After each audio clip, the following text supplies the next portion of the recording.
എനിക്ക് സത്യത്തിൽ സാറ് എന്നെക്കുറിച്ച് പറയുന്ന ഒരു ഡോക്ടറാണോ, ഒരു ദൈവമാണോ? ഞങ്ങൾ ചെല്ലാൻ തന്നെ ചില ഫംഗ്ഷന് അവര് ഇഷ്ടപ്പെടില്ല, അത്രയും ഒരു അവസ്ഥകളിൽ വന്നിട്ടുണ്ട്. പക്ഷെ ഇപ്പൊ അതല്ല. ഇപ്പൊ കഴിഞ്ഞ 11 വർഷമായിട്ട് ഞങ്ങൾ വളരെ ഹാപ്പിയാണ്. വളരെ സന്തോഷം, അത് കേട്ടതിൽ വളരെ സന്തോഷം. എനിക്ക് എല്ലാ ഫംഗ്ഷനുകളും ഭയങ്കര ഇഷ്ടമായിരുന്നു. കാരണം അതിന്റെ പ്രധാന ഘടകം മദ്യം തന്നെ. ലഹരി വസ്തുക്കളോടുള്ള ആഗ്രഹം മനസ്സിലുണ്ടെന്നും നിയന്ത്രിച്ച ലഹരി വസ്തുക്കൾ ഒരിക്കലും അവർക്ക് ഉപയോഗിക്കാൻ സാധിക്കില്ല എന്നും ഞാൻ പറഞ്ഞത് കൊടുത്തതുകൊണ്ടല്ല, അവർക്ക് സ്വയം ബോധ്യം വന്നിട്ടുണ്ടാകും. ആ ഒരു വാതുക്കൽ അവരെ കൊണ്ട് നിർത്തുക എന്നുള്ളതായിരുന്നു എൻ്റെ ജോലിയായിട്ട് ഞാൻ കണ്ടത്. നമസ്കാരം, ഓൾ ഇൻ വൺ പ്രോഗ്രാമിലേക്ക് മാന്യ പ്രേക്ഷകർക്ക് സ്വാഗതം. ഇന്നത്തെ നമ്മുടെ വിഷയം ലഹരി പദാർത്ഥങ്ങളുടെ ഉപയോഗവും അതിൽ നിന്നുള്ള രക്ഷാമാർഗവുമാണ്. നമ്മളോടൊപ്പം ഇവിടെ സംസാരിക്കാൻ എത്തിയിരിക്കുന്നത് ശ്രീ പുഷ്കരനും അദ്ദേഹത്തിൻ്റെ ഭാര്യ അംബികയുമാണ്. സ്വാഗതം രണ്ടുപേർക്കും. നമസ്കാരം. വളരെ നാളുകളായി ലഹരി ഉപയോഗം തുടരുകയും അതിൽ നിന്ന് മോചനം തേടുകയും ചെയ്ത വ്യക്തിയാണ് താങ്കൾ. താങ്കളെ ഒരുപാട് പിന്തുണച്ച വ്യക്തിയാണ് താങ്കളുടെ ഭാര്യ. ഇപ്പോൾ രണ്ടുപേരെ ഒന്ന് പരിചയപ്പെടുത്തിക്കൊണ്ട് നമുക്ക് ഈ പ്രോഗ്രാമിലേക്ക് കിടക്കാം. നമസ്കാരം, എൻ്റെ പേര് പുഷ്കരൻ. ഞാൻ വയറ്റിലൊക്കെ അടുത്ത പുനരുന്തിയിലാണ് എൻ്റെ താമസം. എൻ്റെ തൊഴിൽ ആധാരമായിട്ട് ബന്ധപ്പെട്ട ഭൂമി സംബന്ധമായ ആ പ്രക്രിയകളിലാണ് പരിപാടി. അപ്പോൾ ആ ജോലിയായിട്ട് ഇപ്പോൾ ഞാനൊരു 10-15 വർഷത്തിന് മേലെയായി പോകുന്നത്. അതിനു മുൻപ് വേറെ അനവധി ജോലികൾ ചെയ്തിട്ടുണ്ട്. ഇപ്പോൾ പൂർണ്ണമായിട്ടും ഈ തൊഴിലിലാണ് ഞാനിപ്പോൾ പോയിക്കൊണ്ടിരിക്കുന്നത്. എൻ്റെ പേര് അംബിക. ഞാനും ഹസ്ബൻഡിന്റെ ഈ ജോലിയിൽ ഹെൽപ്പ് ചെയ്ത് മുമ്പോട്ട് പോകും. താങ്കൾ ജീവിതത്തിൽ ഒരു ഘട്ടത്തിൽ ലഹരി പദാർത്ഥങ്ങൾ അമിതമായി ഉപയോഗിച്ചിരുന്ന വ്യക്തിയാണ്. അത് കഴിഞ്ഞിട്ട് ഒരു സ്വയം തീരുമാനമെടുക്കുകയും അതിൽ നിന്നും മുക്തി നേടുകയുണ്ടാവുകയും ചെയ്തിരുന്നു. അപ്പോൾ ആ സമയത്തെക്കുറിച്ചും എപ്പോഴാണ് അത് തുടങ്ങിയത്, നിർത്താനിടയായ സാഹചര്യം എന്താണ്, ഒന്ന് പറയാമോ? അതായത് എൻ്റെ ജീവിതത്തിൽ ഞാൻ ലഹരി ഉപയോഗം എന്ന് പറയാനായിട്ട് തുടങ്ങിയത് എപ്പോഴാണെന്ന് ചോദിച്ചാൽ കൃത്യമായൊരു ഡേറ്റ് പറയാൻ പറ്റില്ല. പക്ഷേ ചെറുപ്പത്തിലെ തന്നെ ഉണ്ട്. ചെറുപ്പത്തിൽ ചെറുതായിട്ടൊക്കെ സ്റ്റാർട്ട് ചെയ്തു. വളർച്ചയുടെ ഓരോ ഘട്ടങ്ങളിൽ പ്രായപൂർത്തിയായ സമയങ്ങൾ, അതിനുശേഷം നല്ലവണ്ണം മേജറായ സമയത്ത് അങ്ങനെ ഞാൻ ഈ മദ്യപാനം നിർത്തുന്നതിനും ഏകദേശം ഒരു 5 വർഷം മുൻപ് വരെ ശരിക്കും ഫുള്ളായിട്ട് അഡിക്റ്റ് ആയിരുന്നു. 5 വർഷത്തോളം പരിപൂർണമായിട്ട് അഡിക്ഷൻ ഉണ്ടായിരുന്നു. ഇപ്പൊ നിർത്തിയിട്ട് എത്ര നാളായി? നിർത്തിയിട്ട് ഇപ്പോൾ 11 കൊല്ലമായി. ഓക്കെ. ഇത് മദ്യപാനം ഉണ്ടായിരുന്ന സമയവും ഇപ്പോഴും തമ്മിൽ വിവാഹ ജീവിതത്തിൽ എങ്ങനെയാണ് ഇദ്ദേഹത്തിൻ്റെ ബുദ്ധിമുട്ടുകൾ ഉണ്ടായിരുന്നത്, എങ്ങനെയായിരുന്നു, അതൊന്ന് പറയാമോ? ഞങ്ങളുടെ വിവാഹം കഴിഞ്ഞിട്ട് ഇപ്പോൾ ഒരു 32 വർഷത്തോളം ഏകദേശം ആയിട്ടുണ്ട്. ഞാൻ വന്ന സമയത്തൊന്നും അധികം മദ്യപാനം ഇല്ലായിരുന്നെങ്കിൽ പോലും പിന്നീട് അങ്ങോട്ട് വളരെ രൂക്ഷമായിട്ടായിരുന്നു. പിന്നെ വീട്ടിൽ വളരെ ബുദ്ധിമുട്ടായിരുന്നു. ഇങ്ങനെ മദ്യപാനം കഴിഞ്ഞ് വന്നു കഴിഞ്ഞാൽ രാത്രിയൊക്കെ ഭയങ്കര ബുദ്ധിമുട്ടുകളായിരുന്നു. അതിൽ നിന്ന് ഇപ്പൊ മോചനം നേടിയിട്ട് ഒരു 11 വർഷത്തോളമായി. 11 വർഷമായി മദ്യപിക്കാതിരിക്കുന്നു. അതിനു മുമ്പ് ഞങ്ങളൊക്കെ പറഞ്ഞാലൊന്നും കേൾക്കൂലായിരുന്നു. വീട്ടിലിങ്ങനെ ഭയങ്കര പ്രശ്നങ്ങളും എല്ലാ രീതിയിലും. കുട്ടികളാണെങ്കിലും പഠിച്ചു വരുന്ന സമയമായിരുന്നു. അപ്പൊ അവർക്കും പഠിക്കാൻ പറ്റാത്ത ഒരവസ്ഥ. അങ്ങനെ ഞാൻ എന്നും പറഞ്ഞു മനസ്സിലാക്കിയാലും അത് മനസ്സിലാക്കിയെടുക്കാൻ ബുദ്ധിമുട്ടായിരുന്നു. വീട്ടിലോരോ അവസ്ഥകളും കുട്ടികളും കണ്ടു വളരണയാണല്ലോ എന്ന് ഓർത്തിട്ട് അതും വിഷമം. കുട്ടികൾ ഇത് കണ്ടാണല്ലോ അവരും വളർന്നു വരുന്നത്. അപ്പൊ അവര് കാണുന്നതാണ് അച്ഛന്റെ ഈ അവസ്ഥ. അപ്പൊ അങ്ങനെ പിന്നെ ഒരു ദിവസം ഞങ്ങളിങ്ങനെ കാല് പിടിച്ചൊക്കെ പറഞ്ഞാലും കേൾക്കൂലായിരുന്നു. പിന്നീട് സ്വയം തോന്നി തുടങ്ങി എന്ന് തോന്നണം.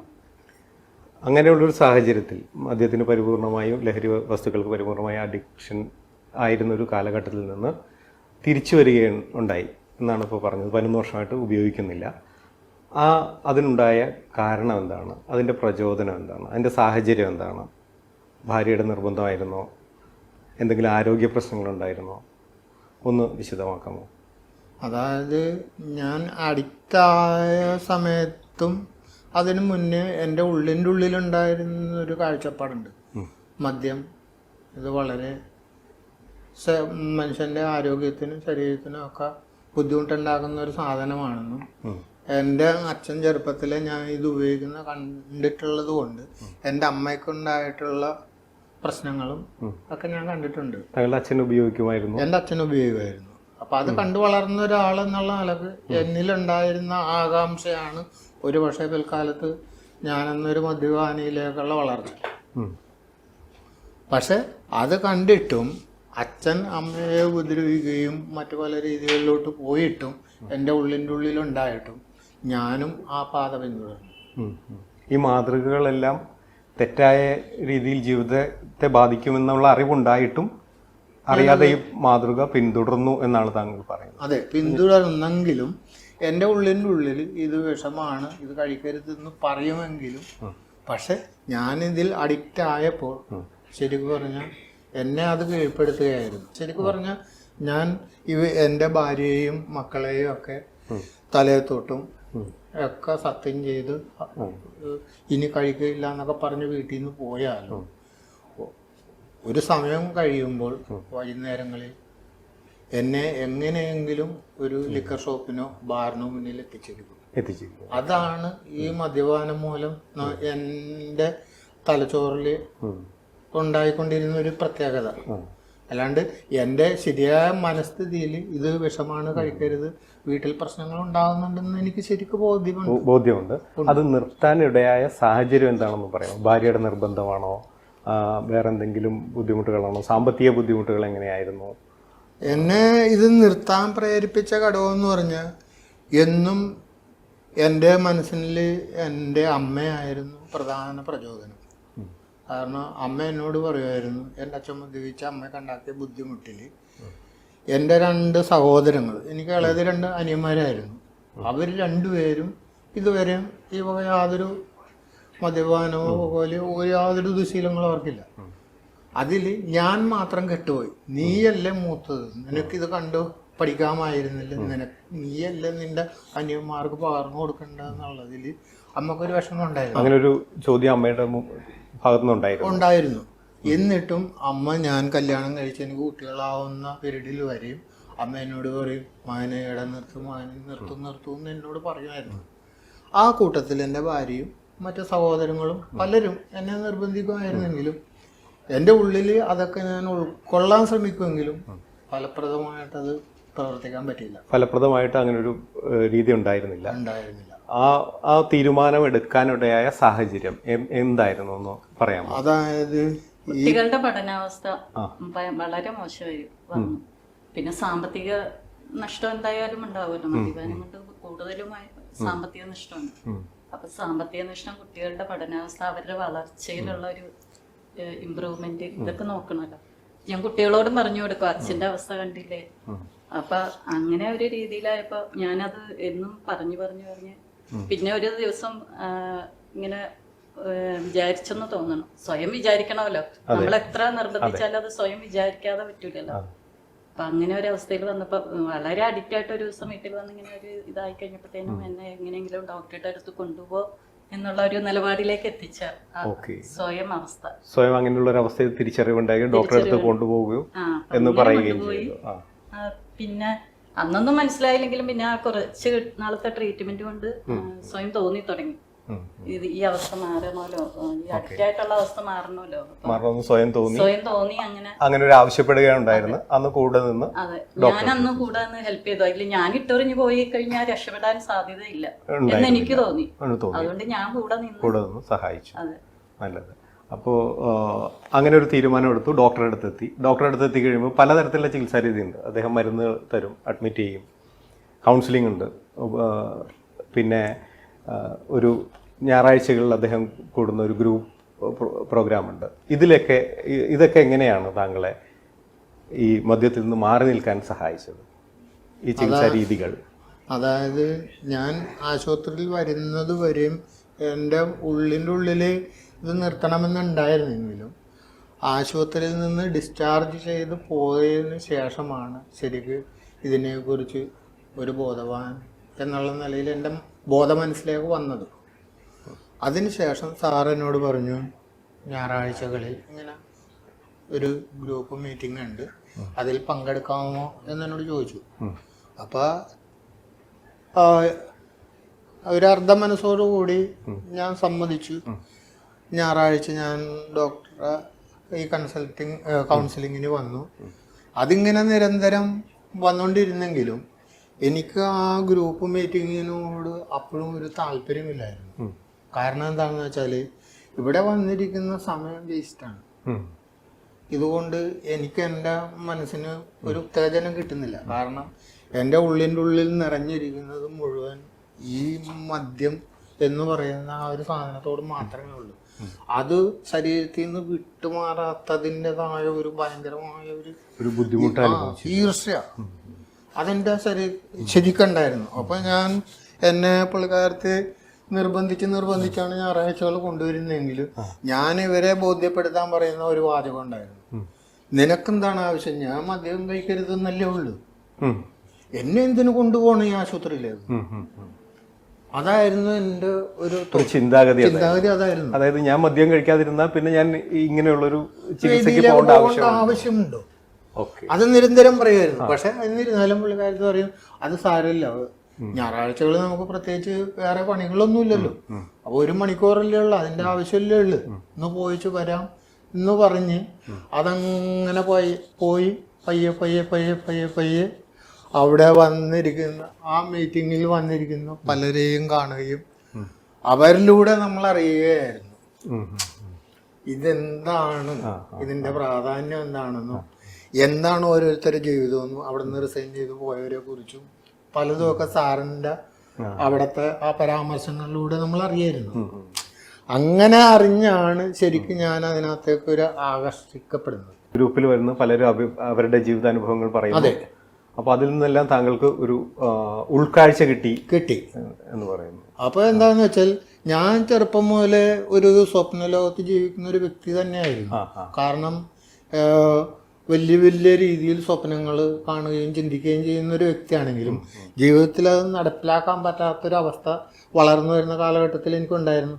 അതിന്റെ പ്രധാന വിഷയം വിദ്യാഭ്യാസം, സാമ്പത്തികം, ജീവിത നിലവാര തകർച്ച, അങ്ങനെ പലതുമായിരുന്നു.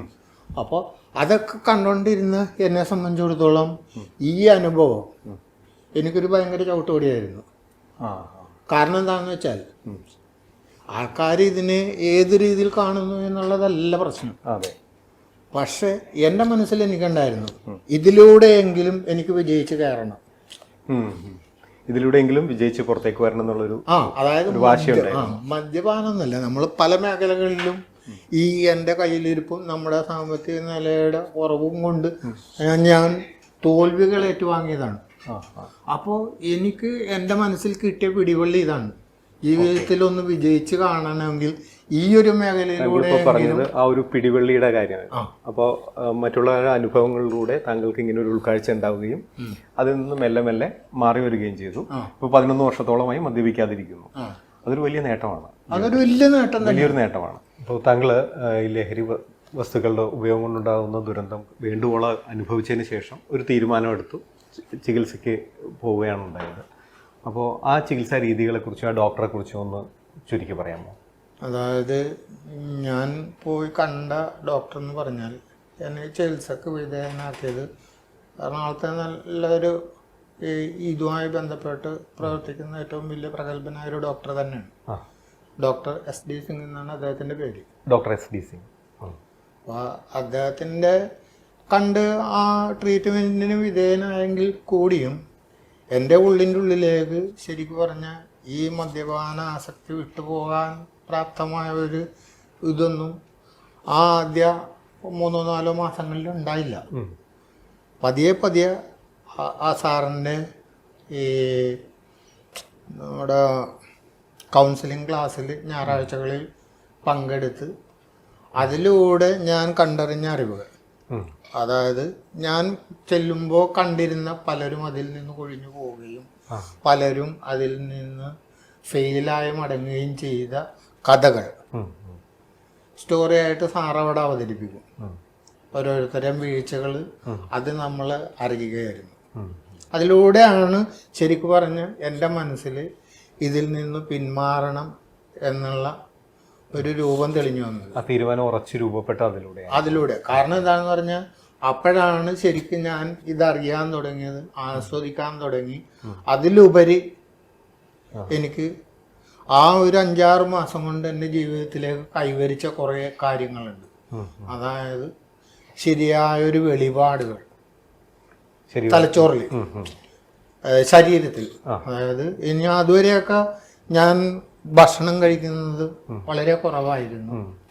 ഭക്ഷണമൊക്കെ ശരിക്കും പറഞ്ഞാൽ അധ്വാനിച്ച് ഭയങ്കര കഷ്ടപ്പെട്ട് കിട്ടുന്ന പൈസ ആയിട്ട് പോലും മദ്യപിച്ച അവശനായി വരുന്ന വേളകളിൽ ഈ ഭക്ഷണമൊക്കെ ഞാൻ വലിച്ചെറിയാറായിരുന്നു പതിവ്. അതേസമയം ഒരു വറ്റു പോലും താഴെ കളയാതെ തിന്നാൻ പഠിപ്പിച്ച അച്ഛനെയും അമ്മയും വരെയും മറന്നുകൊണ്ടായിരുന്നു എൻ്റെ പ്രവൃത്തി അത് മൊത്തം. പക്ഷെ അതൊക്കെ ഞാൻ ഈ ക്ലാസ്സിലൂടെ തിരിച്ചറിയായിരുന്നു.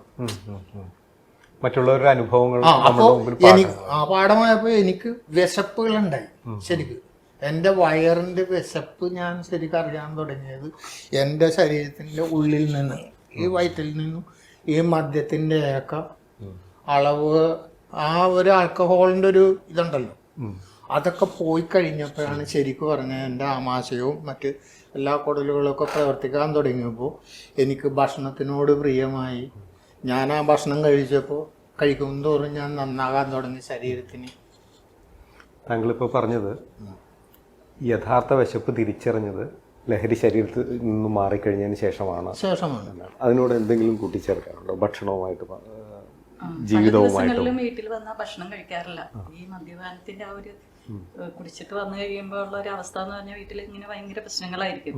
ഭക്ഷണം കഴിക്കാറേ ഇല്ല എന്ന് വേണം പറയാൻ. നിരന്തരം ഇങ്ങനെ ആയപ്പോ ഞാൻ എന്നും പറഞ്ഞു കൊടുക്കും, ഇങ്ങനെ ശരീരം ക്ഷീണിക്കാനും തുടങ്ങി, ആരോഗ്യം നശിക്കാൻ തുടങ്ങി, അസുഖങ്ങൾ വരാൻ തുടങ്ങി.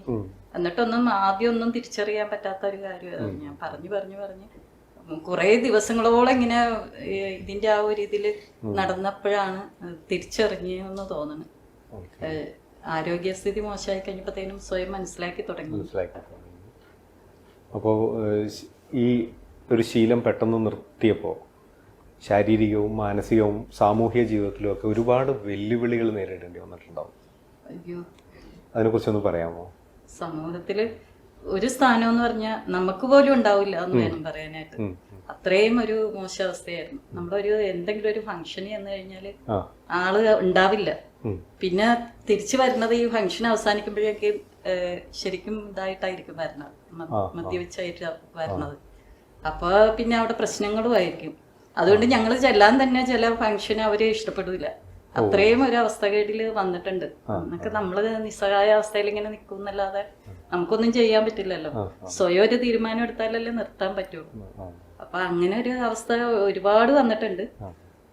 പക്ഷെ ഇപ്പൊ അതല്ല. ഇപ്പൊ കഴിഞ്ഞ 11 വർഷമായിട്ട് ഞങ്ങൾ വളരെ ഹാപ്പിയാണ്. വളരെ സന്തോഷം, അത് കേട്ടതിൽ വളരെ സന്തോഷം. അപ്പോൾ വിവാഹങ്ങൾക്കും മറ്റു ചടങ്ങുകളിലൊക്കെ പോകുമ്പോൾ ഉണ്ടാകുന്ന ഒരു ബുദ്ധിമുട്ടിനെ കുറിച്ച്, അപമാനം, അതിനെക്കുറിച്ചാണ് ഇപ്പോൾ പറഞ്ഞത്. അങ്ങനെയുള്ള സിറ്റുവേഷനിൽ ഫാമിലിയെ കൊണ്ടുപോയി അവിടെ ആക്കിയിട്ട് മദ്യം തേടി പോയിരുന്നൊരവസ്ഥ ഉണ്ടായിരുന്നു പല വട്ടം ജീവിതത്തിൽ. അപ്പോൾ ആ ഒരു സമയത്തുണ്ടാകുന്ന ഒരു മാനസികാവസ്ഥ എന്താണ്, അതൊന്ന് പറയാമോ? എങ്ങനെയാണ്? ശരിക്കും പറഞ്ഞു കഴിഞ്ഞാൽ എനിക്ക് എല്ലാ ഫംഗ്ഷനുകളും ഭയങ്കര ഇഷ്ടമായിരുന്നു. കാരണം അതിൻ്റെ പ്രധാന ഘടകം മദ്യം തന്നെ. 1. 2, ഇവരെ അവിടെ ചെന്ന് കഴിഞ്ഞാൽ അവിടെ കൊണ്ടുവന്നാക്കിയിട്ട് എനിക്ക് പിൻവലിയാം. അപ്പോൾ എൻ്റെ മേഖല തേടി പോകാം. അതായിരുന്നു എൻ്റെ ഉള്ളിൽ ഉണ്ടായിരുന്ന ആഗ്രഹം. പക്ഷെ അവിടെ സംഭവിക്കുന്നതൊക്കെ തീർത്തും മറിച്ചായിട്ടുള്ള കാര്യങ്ങളായിരുന്നു. കാരണം ഇവരവിടെ നിന്നും കരഞ്ഞ് നാണം കെട്ടാണ് പോയിരുന്നെന്നുള്ളത് സത്യത്തിൽ ആ സംഭവങ്ങളിലൊന്നും ഞാൻ അറിഞ്ഞിരുന്നില്ല. വളരെ വൈകിയാണ് അത് തിരിച്ചറിഞ്ഞത്. എനിക്ക് എൻ്റെ മദ്യപാനത്തിന് വേണ്ടി ഞാൻ ഉപയോഗിക്കുന്ന പല ഫങ്ഷനുകളായാലും, ഇപ്പോൾ ഇവരെയും കൊണ്ടൊരു സിനിമക്ക് പോയാൽ പോലും ഒരു ബാറോ ഒരു ലിക്കർ ഷോപ്പോ അല്ലെങ്കിൽ ഒരു ചാരായ ഷോപ്പോ ഇല്ലാത്ത ഒരു സ്ഥലങ്ങളിൽ, നിയർ ഇല്ലാത്ത ഒരു സ്ഥലത്തും ഞാൻ പോവില്ല. ഇവർക്ക് സിനിമ കാണാനായിട്ട് ഞാൻ ഒരു ചാൻസ് കൊടുക്കുന്നുണ്ടെങ്കിൽ അതിൻ്റെ പിന്നിലുള്ള പ്രധാന വിഷയം ഇത് തന്നെയാണ്.